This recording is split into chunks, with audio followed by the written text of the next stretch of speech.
Again, clearly taking him back does not work. Now, you do want him to take you back, and you're being petty about it, and you don't want to do what I just said. Well, this is what I would do if I was you. You got to make him pay a price. So the next time he comes back and he wants a relationship with you, just tell him this. Like a boss. Hi Alex, me and my ex have been on and off for about 2 years and a half. We technically we're in a relationship for 6 months, technically, okay? So you've been on and off for 2 years, and you're technically being in a relationship with him for 6 months, okay? We broke up, and it has been chaos ever since. Okay. I wanted us to get to a healthy place when we could give it a title when the fountain was stable. But it seems like I was the only one caring to make this work. Yeah, that really sucks when that happens, to be honest with you. So I would lash out in frustration, and he would become avoidant and not listen to me. Okay. He would sometimes block me, hang up on me, and say he don't care. I honestly should have walked away a very long time ago. Yes.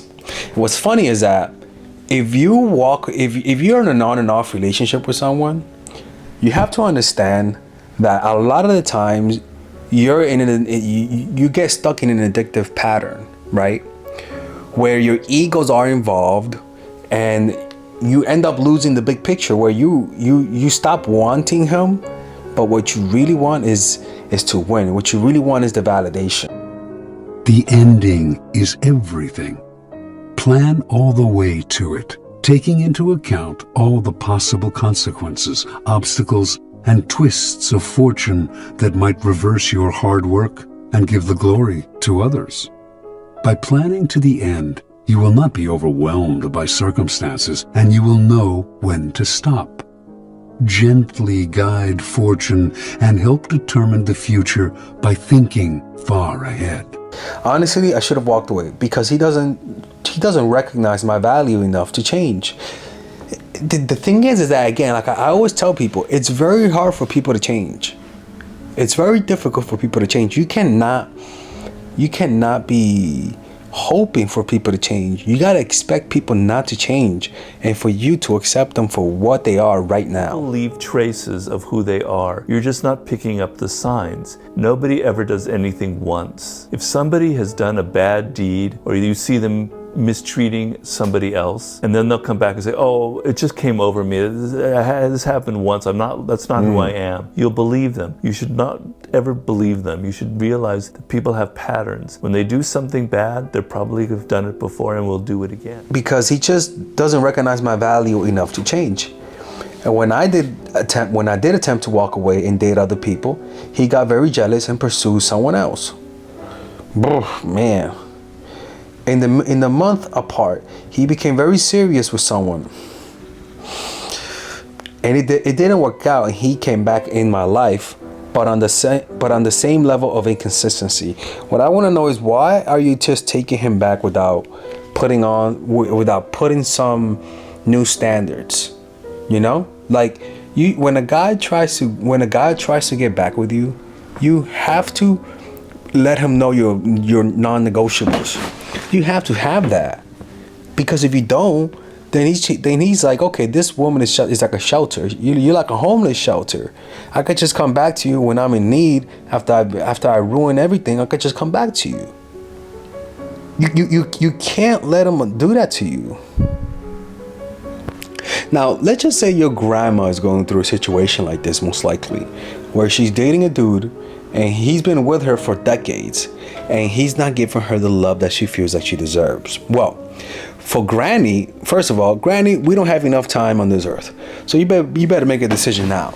So I would recommend you check out one of these 4 options, Granny, right? The first one is my course, Emotional Mastery. It's a course that I made in order to help you deal with the emotional blows we receive whenever we're dating, in the forms of disappointment and not letting go of the past, in the form of anxiety. All of those things, if you learn to master your emotions, Granny, you'll be able to deal with modern dating, because modern dating is a little bit more difficult than when you were around Granny. The second one is Nice Girl. It's an assertiveness training that will allow you to embrace some masculine energy if you're somebody who's considered a nice girl. It's an assertiveness training course. The next one is Natural Chemistry. Natural Chemistry, it's a course specifically made for women who are in relationship, especially you, Granny, right? So if you're dating a man and you feel and you don't know how to navigate through the modern dating world and how to build a connection, how to earn a man's respect and how to keep his respect, then Natural Chemistry is the course for you. That course is not based on games. It's based on pure natural chemistry. And the last course that I recommend for you is the Psychological Game of Attraction. This is a course specifically for women who are single. So you could purchase all of those courses in the description down below, or you could purchase a bundle where you could get all of those courses at a discount. Just click on the description down below to find what that is, and let's continue with the video. And also, we're doing seminars all across the United States. You can see right here when we're going to your city, it's going to be a seminar how to develop your feminine energy, and we're having a seminar in London. Also, another thing, if you're in these cities, in the cities where we're having seminars, join our WhatsApp group. If you're in a major city, join our WhatsApp group so that you guys can chat with other members of your city. So go to my description and look up your city, and there you can see your WhatsApp group for your city, and just start chatting with people who watch the channel. I didn't know anything about it until 6 months later. Okay. Truth always comes out. And he wanted to pursue her again, so he decided to leave me. You see what I'm saying? When you give a man space, when you leave him, that's when come back.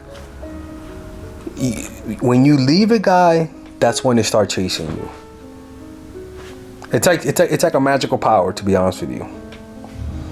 And this is what she's doing to him. And I can promise you, he values her more than he values you. Not because you are not valuable as a person, but because she's the one that's rejecting him. And it's unfortunate, right? Because this type of man only wants what he can't have. It's a toxic pattern that he is in. You know, it's a shame. It really is, because he's attracted to what he can't have, it seems like. I was devastated, and we didn't end up in good terms. I started to date other people, and he came back into my life, wanting to get in a relationship with me. Yeah, as soon as you start getting happy, that's when they come back. I told him no because I don't trust him. Good for you, girl. So I decided to leave him alone and be done with this. Exactly. And that's how you win. That's how you win. You don't win through giving him the got you line or through seeing him shed a tear. No, you leave by you leaving and not caring for his reaction. That's how you win. By acknowledging a petty problem, you give it existence and credibility. The more attention you pay an enemy, the stronger you make him. And a small mistake is often made worse and more visible when you try to fix it. It is sometimes best to leave things alone. If there is something you want but cannot have, show contempt for it. The less interest you reveal, the more superior you seem. When you pay attention to a person, the two of you become partners of sorts, each moving in step to the actions and reactions of the other. In the process, you lose your initiative. It is a dynamic of all interactions. By acknowledging other people, even if only to fight with them, you open yourself to their influence. Oh, when you said so, I decided to leave him alone and be done with this. I really don't like how he speaks to me. And overall, I don't like how he doesn't see my value. But maybe I don't see my own value because I'm allowing this. Exactly. You have to understand is that everyone gets themselves in this situation at least one point in their lives, right? You put yourself in a position where you can't win. It happens, right? Maybe they caught you at a bad moment. Maybe you're going through a down period of your life. Maybe you feel bad about yourself. Like, things collide at the same time, and it creates a horrible cocktail of emotion and circumstance that is unique to you and unique to your life. But because they're happening right now, it feels like this has always been happening, and this will happen, and this will happen forever. It creates an illusion. It distorts time. So I want you to understand is that don't internalize this moment of your life, of being with somebody who's not treating you the way you feel like you deserve to be treated. Understand that this is temporary. Maybe you have certain biases. Maybe you have some unconscious limiting beliefs that if you overcome the situation, could potentially help you in your life. But what I'm trying to tell you is that don't take what's happening personal. If it happens once, okay, that's fine. It's just chance. But just make sure that after you overcome the situation, you don't let this happen to you again. Because then that's a reflection of your worth. That is honestly, and the beauty about our worth as people is that it's never static and it fluctuates. If you like a diamond is not worth much on its own, right? But if you put the right things around a diamond, if you put enough scarcity, if you put the right narrative around a diamond, it could be worth more than anything else. It's the same thing with you as a person. Your worth is not based on who you are inherently. It's all based on perception. It is not based on who you are in general. If you want to learn how to have true self-esteem, practice loving kindness meditation and tell yourself through loving kindness meditation, may you be loved, may you be free, may you have good health. And tell yourself that, and imagine you're looking at yourself from a third person, and look at yourself and just tell yourself, may you be loved, may you be free, may you be healthy. And say that with as much intensity as possible. I'm telling you, if you do that for 5 minutes straight, and then think of the situation and how you feel about yourself, you're gonna notice your self-esteem is gonna go higher. Or you can check out my course, Emotional Mastery, where I talk about that. Loving kindness meditation reduces self-criticism, quietens our inner critic, and makes us more self-accepting. Shahar et al., 2015. Also, 7 weeks of LKM resulted in a marked reduction in self-harming impulses in individuals with suicidal tendencies and borderline personality traits. So you said, but we somehow managed to agree that we're going to work on this to get to a healthy place again.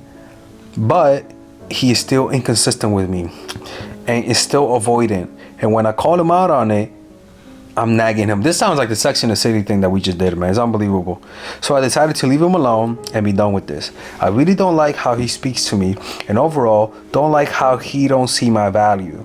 But maybe I don't see my own value because I am allowing this. So my question to you is, how do I make him see my value? Because I know he doesn't want me back. Because I know he's gonna want me back. And what would you suggest? I want him to know that he can't play these games anymore with me, and I should be and if I should even consider taking him back. I want him in his hands and knees begging. He needs to come in with changed behavior and a relationship. Best. Okay. Sometimes the only way, it's like people who keep getting arrested for something and still don't learn their lesson. Some people need to hear from the judge, you're going to prison for your whole life, for them to finally realize the truth. Right? So you're saying you want him to see your value? Well, the only way, it seems like when you take him back, well, first of all, you have to understand that you're taking this personal. And this is why I say you're taking this personal. Liberating fact is, you go around thinking everything is personal. Wow, that person was cold to me in that meeting. God damn, they don't like me. They're a bitch. I don't like, something's fucking wrong with her. Oh, why did he say that? Why is my mom telling me this, blah, blah, blah. And I'm telling you, it's not personal. That's the liberating fact. People are wrapped up in their own emotions, their own traumas. They're reliving things from their childhood. They get angry at you, but you're not really the trigger. The trigger is something that happened to them when they were 4 or 5 or 20 or whatever. So to realize that it's not personal, that people are acting out of their own dramas, their own traumas, their own emotional problems from way back should kind of take all the burdens away from you. This is his pattern of behavior. This is his life. He lives a life of not appreciating women who love him back, of not appreciating women who show him love. He seems to not appreciate real love. And as a result, you're in the crossfires and you're taking something that's a complete projection very personal. And because you're taking this personal, because he's hurting your ego, you're falling in love with him. You end up falling in ego with a man simply because you're taking personal what really isn't personal, right? And this is the dangers of taking things personal, is that anybody who hurts our ego, we end up obsessing over them. We end up obsessing in terms of wanting to get revenge. But in your case, you end up liking a guy who you know you shouldn't be with. And the reason why you're falling in love with them is because of this reason. Robert Greene, let her know. No one can see you as someone to follow or fall in love with unless they first reflect on themselves somehow and on what they are missing. Before the seduction proceeds, you must place a mirror in front of them in which they glimpse that inner emptiness. Made aware of a lack, they now can focus on you as the person who can fill that empty space. Remember, most of us are lazy. To relieve our feelings of boredom or inadequacy on our own takes too much effort. Letting someone else do the job is both easier and more exciting. The desire to have someone fill up our emptiness is the weakness on which all seducers prey. Make people anxious about the future, make them depressed, make them question their identity, make them sense the boredom that gnaws at their life. The ground is prepared. The seeds of seduction can be sown. All this means is that you need to heal. And I am telling you, again, tomorrow I'm hoping I could post a love and kindness meditation video, but practice love and kindness meditation. This whole thing of taking it personal is healed through love and kindness meditation, ladies and gentlemen. It's not what I'm trying to tell you is that how he feels about you and the emotions he feels about you that leads to inconsistency is not entirely your fault. It just sounds like he's the type of person that when you show love and appreciation, he pulls away, and when you show coldness, he moves forward. It sounds like an attachment style. It sounds like an avoidant attachment style or a dismissive avoidant. Individuals with an anxious avoidant attachment style may crave intimacy and connection, but at the same time, they fear it. They may become anxious or clingy when separated from their partner, but then pull away or shut down emotionally when they are together. This creates a cycle of push and pull, where the individual alternates between seeking closeness and then pushing it away. According to Psychology Today, people with an anxious avoidant attachment style tend to be caught in a push-pull cycle between their desire for intimacy and their fear of getting hurt. This can lead to difficulties in relationships, as their partners may feel confused or neglected by their inconsistent behavior. That's what it sounds like, and you're right in the middle of that.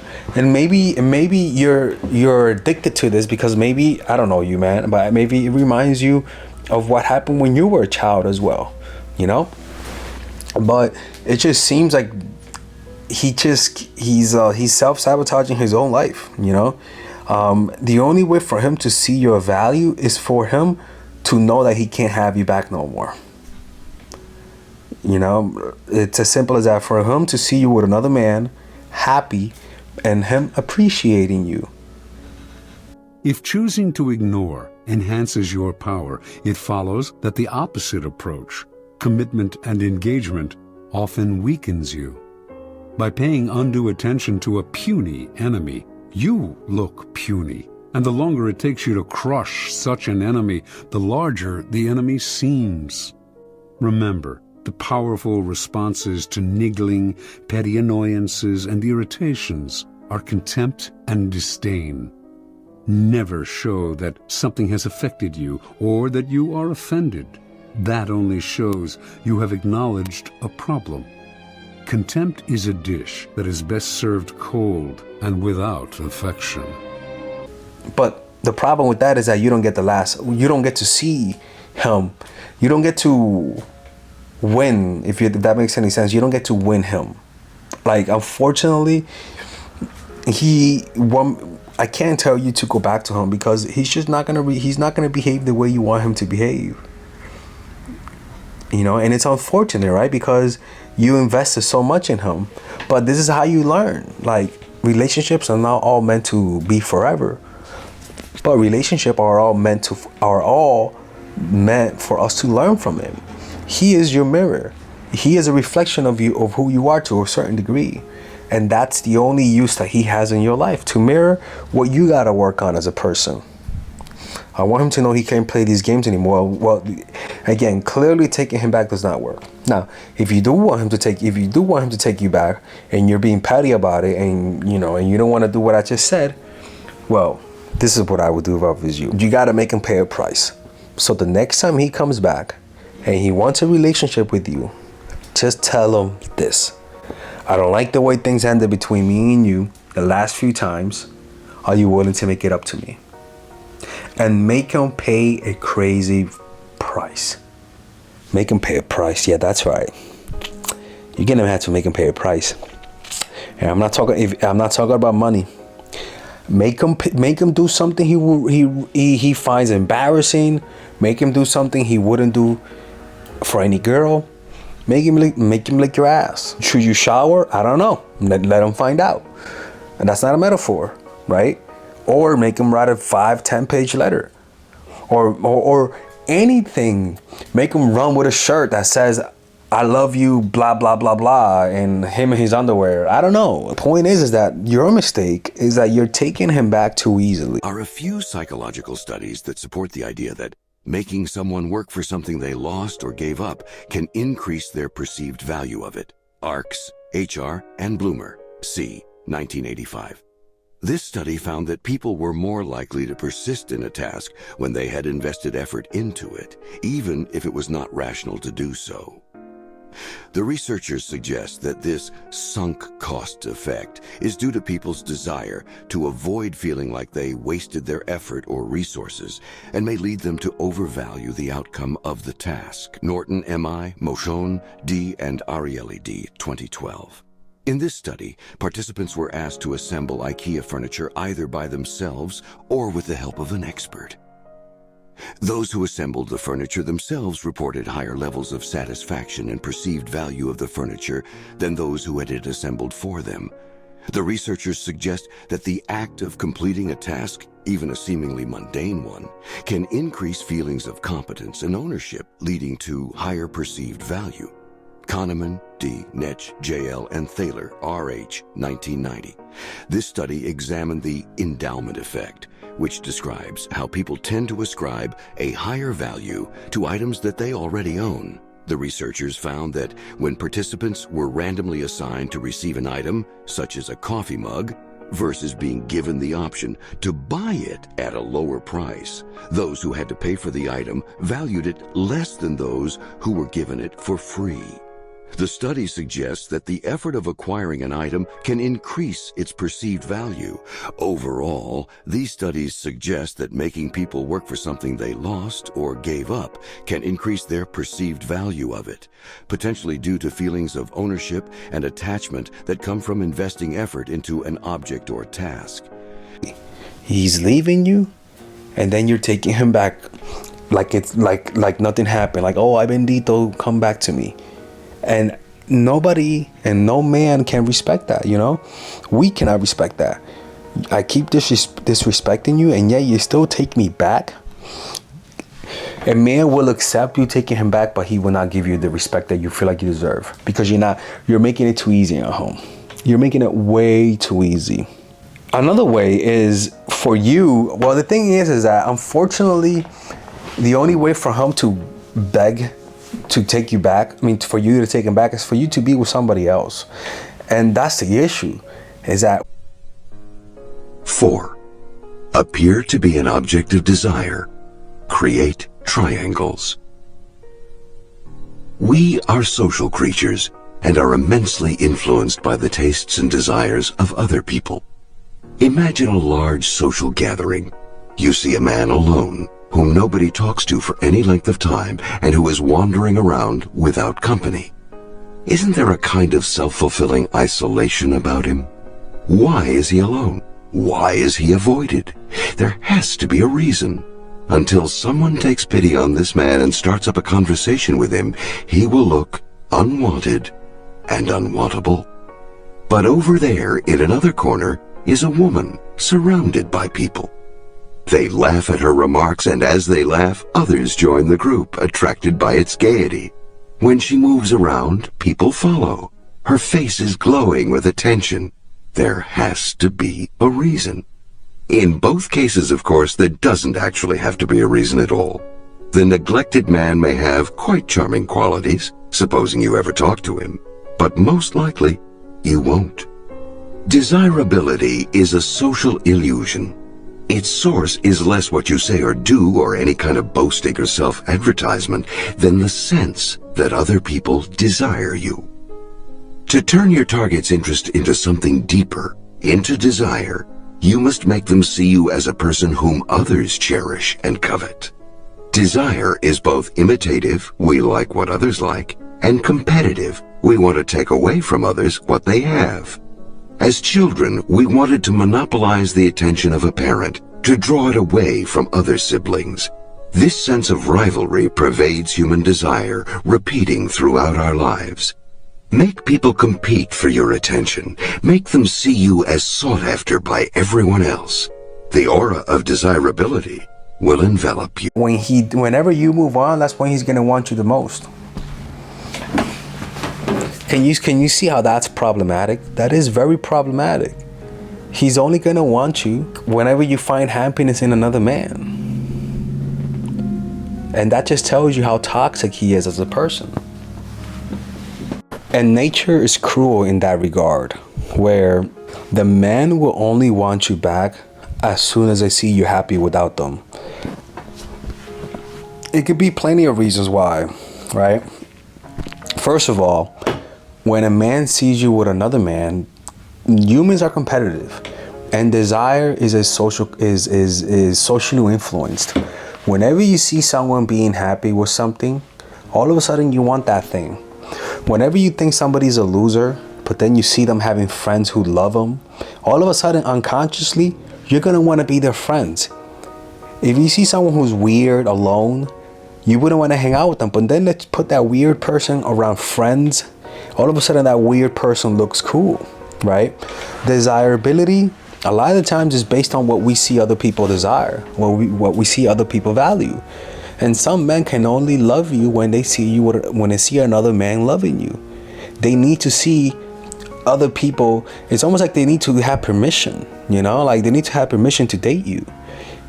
So it's almost the same thing. It's like and there is a phenomenon. It's called social proof, right? Social proof is the following.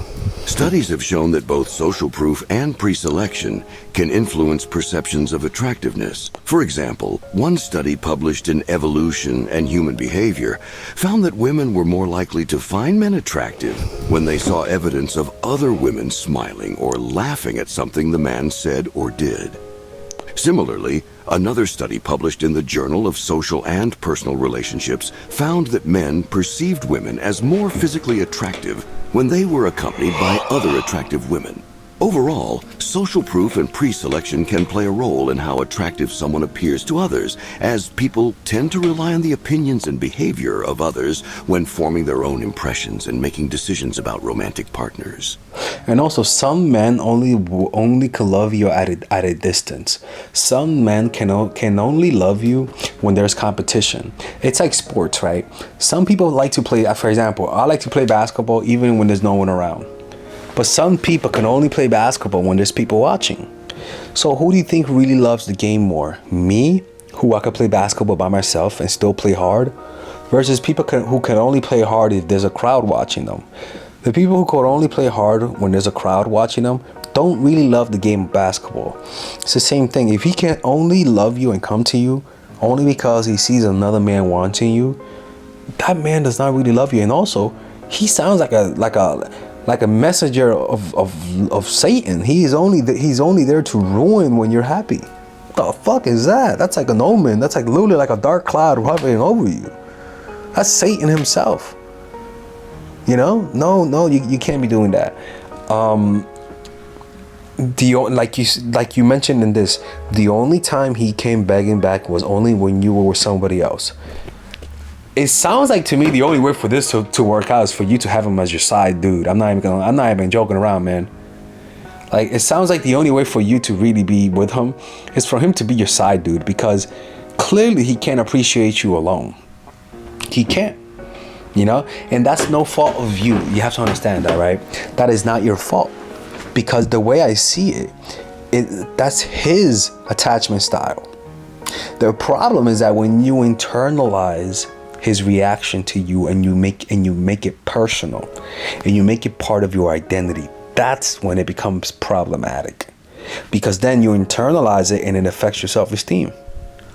What you want to do is externalize it and see it for what it is. That's his flaw as a person. Everyone has flaws, and that's his.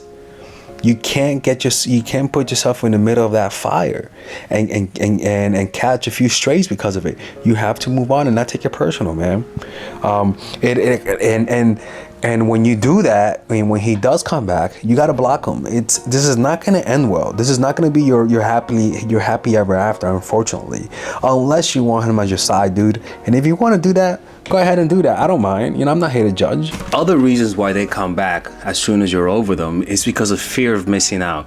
Some men feel like they have missed out on a good thing after ending a relationship if their ex-partner appears to move on and is happy without them. That's some evil type of shit, man. It's like once I'm happy, they have a happy-o-meter, and that can sense when you're happy, and so they come back to sabotage you. Another one which I kind of relate to is nostalgia.